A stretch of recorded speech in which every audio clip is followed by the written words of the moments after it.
Dear young brothers and sisters of the new generation of Hindustan, Namaskar. In today's episode of our exploration of the true history of Hindustan, let us continue to review the arrival of the Portuguese and some of the historical facts related to their arrival. In the last episode, we have seen that in spite of those cheap presents which Vasco de Gama had brought to the king of Calicut, a business meeting with the king and his officials did not come to a fine conclusion. Up to that, we have already seen. Now let us continue to see what happened next. So as we have seen in the last episode, the royal court demanded the payment of the goods purchased in gold or silver.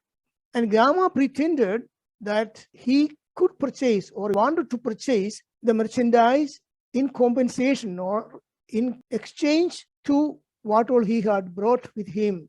That is, all those presents and some of the merchandise he could not sell anywhere else. But such a request was refused or turned down by the king. And he insisted that Gama shall pay customs duty, preferably in gold, like any other traders. But this request from the king practically ended in bad terms between the two. During that period, Portugal has not even a single grain of gold. All the gold and silver, if they have still, were brought from Brazil by looting Brazil after their invasion of Brazil. Vasco da Gama could not pay in gold, and the king of Calicut demanded that he should pay as the Arab merchants used to do, and the terms became bad between the king, the royal court, and Vasco da Gama. And annoyed by this request from the royal court to pay in gold or in silver, Gama took few nayers, that means few members of the royal court, and 16 fishermen by force as hostages and left Calicut on 29th August 1498.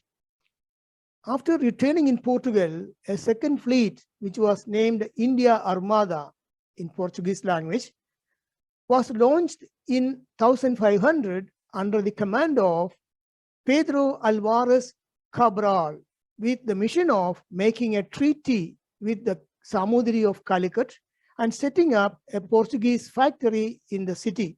However, Pedro Cabral entered into a conflict with the local Arab merchants guilds, and up to 70 Portuguese were killed in that riot. Cabral blamed the Samudri for the incident and bombarded the city. And see what happened when a discussion did not came to a fine conclusion. About 70 people were killed. This Cabral started bombing or firing the city of Calicut. And that also is an indication of the so-called Western culture. Following that incident, Vasco da Gama invoked his royal letter to take command of the 4th India Armada, scheduled to set out in 1502 with the explicit aim of taking revenge upon the king of Calicut and to force him to submit to Portuguese terms.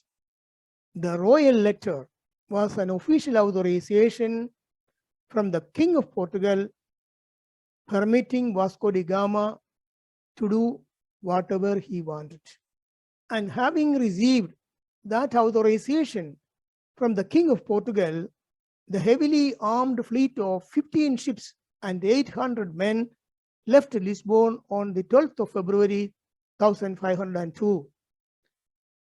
And this fleet was further followed by another squadron in April of the same year, which was led by the cousin of Vasco da Gama, whose name was Gustavo Gama, and this fleet included 5 ships. Here we have a picture which shows the pretension of Vasco da Gama in front of the king. But at the first time, he knelt down in front of the king to submit his request. And during this meeting between the royal court and Vasco de Gama, while the king was willing to sign a new treaty, Gama demanded the king to expel all Muslims from Calicut before beginning any negotiation. And that was refused, or that was turned down. And when that request by Vasco da Gama was refused by the king, the real wolf, which was disguised under the skin of the sheep, came out. And the Portuguese fleet then bombarded the city of Calicut for nearly 2 days from the seashore, severely damaging the unfortified city. He also captured several rice vessels and cut off the crew's hands, ears, and noses, dispatching them with an insulting note to the king. And these facts were not included in our social studies lessons. I don't know anybody of you have ever heard of these facts or these true history. In the next episode, we shall review the reason for the Portuguese to move to Goa and settle there and what they did in Goa. So thank you very much for your kind attention to my words. See you in the next episode. Jai Hind.